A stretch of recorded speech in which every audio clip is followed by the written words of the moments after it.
Assalamualaikum warahmatullahi wabarakatuh. Siswa sekalian, ketemu lagi dengan saya Pak Peri dalam pembelajaran matematika. Masih membahas mengenai perbandingan, dan untuk pertemuan kali ini yang kita bahas adalah perbandingan senilai atau istilah lainnya proporsi. Ini tujuan pembelajaran. Jadi setelah menonton video ini, Anda diharapkan dapat menjelaskan proporsi dengan tepat. Dan yang kedua, Anda dapat menyelesaikan masalah yang berkaitan dengan proporsi dengan benar. Baik, siswa sekalian, kita mulai. Perbandingan senilai atau istilah lainnya proporsi. Senilai itu artinya yang nilainya sama. Jadi perbandingan senilai atau proporsi adalah perbandingan-perbandingan yang nilainya sama. Baik, untuk lebih memahami mengenai proporsi, berikut disajikan beberapa buah masalah untuk kita bahas.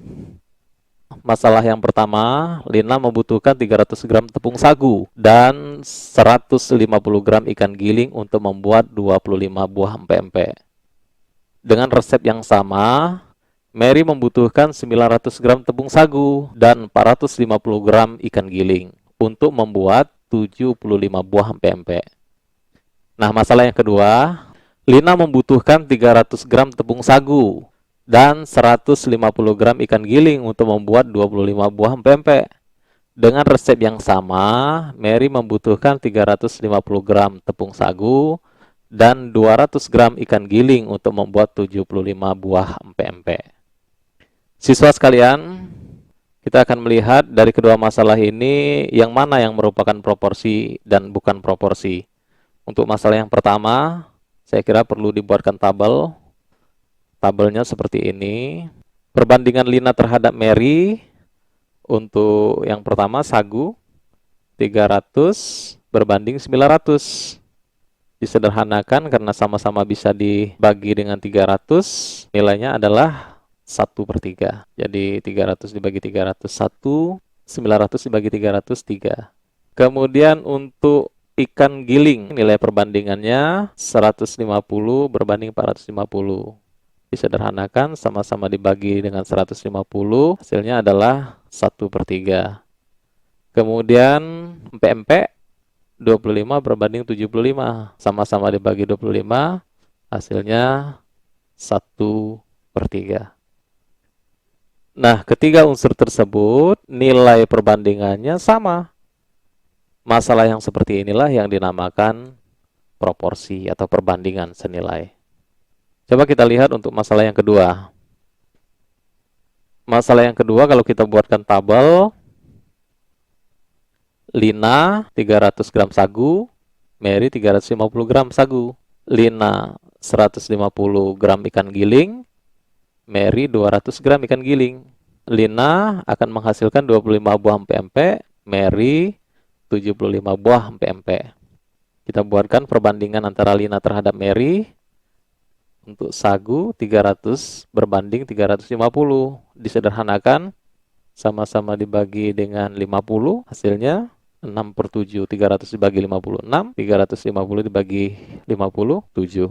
Kemudian ikan 150 berbanding 200.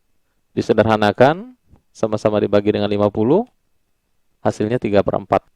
Kemudian unsur yang terakhir, empek-empek yang dihasilkan, Lina 25, Mary 75. Disederhanakan, sama-sama dibagi 25, hasilnya 1/3.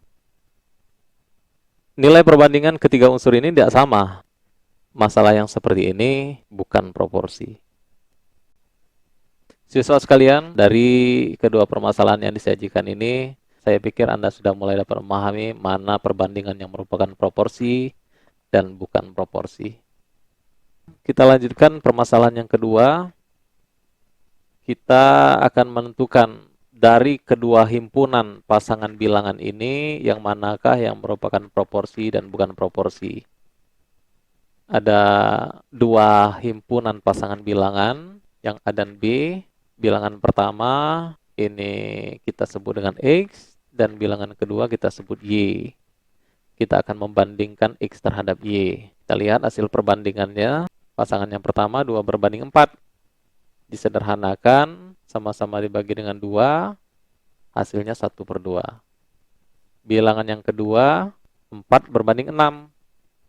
Disederhanakan, hasilnya 2/3, sama-sama dibagi dengan 2. Nah, dari dua hasil perbandingan ini saja sebenarnya sudah bisa kita simpulkan. Perbandingannya tidak sama. Berarti himpunan pasangan bilangan yang A ini bukan proporsi. Bagaimana dengan yang B? Kita akan membandingkan X terhadap Y atau bilangan pertama dengan bilangan yang kedua. Untuk bilangan yang pertama, 3 berbanding 4. Pasangan yang kedua, 6 berbanding 8. Disederhanakan, sama-sama dibagi dengan 2. Menjadi 3/4. Pasangan yang ketiga, 9 dan 12. 9 berbanding 12.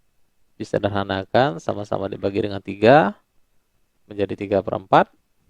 Pasangan bilangan yang berikutnya, 12 berbanding 16. Oh, ternyata terbalik ya. 15 berbanding 20.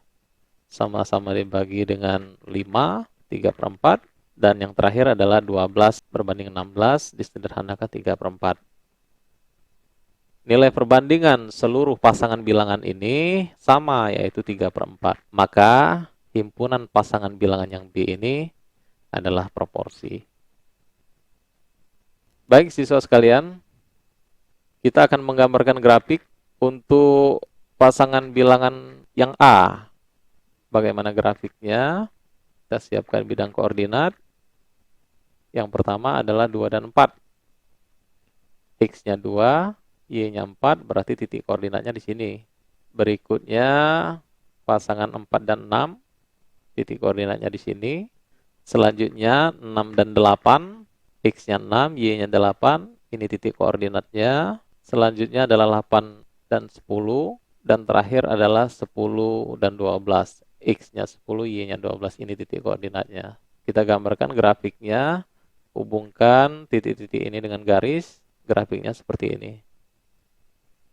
Kemudian kita gambarkan juga himpunan pasangan bilangan yang B.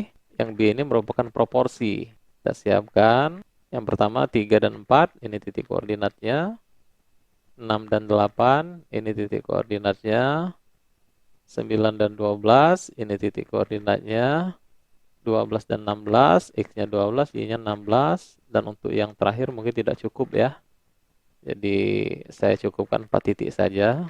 Selanjutnya kita gambarkan grafiknya, kita hubungkan dengan garis. Ini garisnya. Apa yang membedakan kedua grafik ini? Ternyata grafik proporsi itu berupa garis lurus dan melalui titik pangkal koordinat. Kalau yang bukan proporsi, belum tentu melalui titik pangkal koordinat. Baik siswa sekalian, dari apa yang kita bahas tadi, ada 2 permasalahan yang disajikan. Yang saya pilih hanya permasalahan yang merupakan proporsi, supaya Anda dapat mengenali apa yang menjadi ciri proporsi. Ini permasalahan yang pertama, pembuatan PMP. Kemudian permasalahan yang kedua adalah himpunan pasangan bilangan.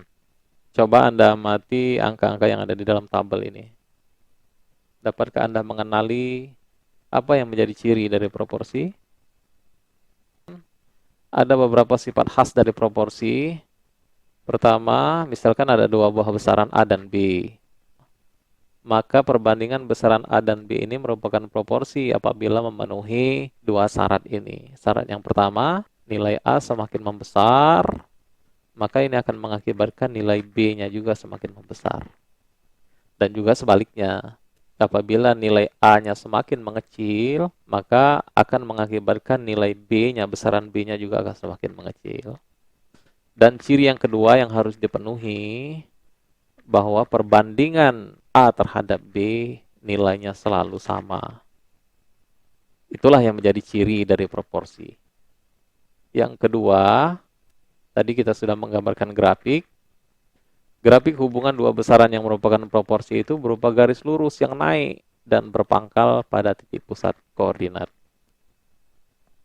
Mudah-mudahan dari apa yang dijelaskan tadi dapatlah Anda pahami apa itu proporsi. Intinya, proporsi itu adalah perbandingan khusus yang nilainya selalu sama. Baik, siswa sekalian, selanjutnya kita akan berlatih menyelesaikan masalah yang berkaitan dengan proporsi. Sudah disiapkan contoh permasalahannya. Ini contoh yang pertama.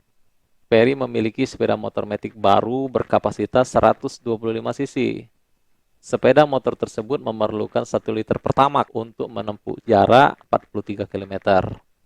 Tabel berikut ini menunjukkan banyak pertamax dalam satuan liter dan jarak tempuh dalam kilometer. Ini tabelnya. Jadi 1 liter pertamax dapat menempuh jarak 43 km. Kalau 2 liter menempuh jarak 86 km. Kalau 3 liter 129 km, 4 liter 172 km. Nah, Peri ingin melakukan perjalanan ke suatu tempat yang berjarak 387 km. Berapa banyak pertamax yang dibutuhkan? Siswa sekalian, masalah ini adalah proporsi. Kita lihat bahwa nilai besaran yang pertama ini membesar, maka akan mengakibatkan besaran yang keduanya juga membesar dengan perbandingan yang tetap. Jadi kita bahas 1 berbanding 43 sama saja dengan 2 berbanding 86, senilai dengan 3 berbanding 169, senilai dengan 4 berbanding 172, senilai juga dengan berapa berbanding 387. Ini artinya bahwa 1 berbanding 43 itu sama saja dengan X berbanding 387. Maka kita akan mencari nilai X ini. Nah, bentuk ini dapat kita ubah menjadi bentuk perkalian, atau ada juga yang menyebutnya perkalian silang. Jadi 1 dikalikan 387, 43 dikalikan dengan X. 1 dikali 387, 387. Sama dengan 43 dikalikan X. Kita akan mencari nilai X ini, berarti 387 dibagi dengan 43. Hasilnya adalah 9. Jadi nilai X ini adalah 9. Artinya, untuk menempuh perjalanan sejauh 387 km, motor tersebut membutuhkan pertamax sebanyak 9 liter. Kita lanjutkan contoh yang kedua, siswa sekalian. Andi adalah seorang koki di hotel. Dia sedang mengubah resep masakan untuk menjamu tamu hotel yang semakin banyak karena musim liburan. Resep yang telah dibuat sebelumnya adalah 2 gelas takar tepung terigu yang dapat dibuat 3 lusin cookies. Jika dia mengubah resepnya menjadi 12 gelas takar tepung terigu, berapa lusin cookies yang dapat dibuatnya? Siswa sekalian, kita bahas. Masalah ini juga termasuk proporsi. Besaran yang pertama membesar akan mengakibatkan besaran yang keduanya juga akan membesar. 2 gelas takar tepung terigu dapat menghasilkan 3 lusin cookies. Kalau 12 takar tepung terigu, berapa banyak cookies yang dapat dibuat? Tentu nilainya akan semakin membesar. Siswa sekalian, perbandingan tepung terigu terhadap cookies 2/3. Ini sama saja dengan 12 per B. Kita anggap bahwa bilangan yang belum diketahui ini adalah B. Kita ubah menjadi bentuk perkalian. Kita kalikan silang.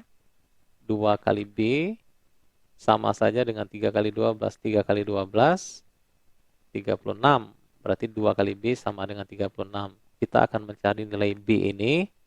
Berarti 36 ini dibagi dengan 2. Hasilnya adalah 18. Jadi 12 gelas takar tepung terigu ini dapat membuat 18 lusin cookies. Demikian mengenai perbandingan senilai atau proporsi. Mudah-mudahan apa yang disampaikan tadi dapat Anda pahami dengan mudah. Terima kasih. Saya akhiri. Assalamualaikum warahmatullahi wabarakatuh.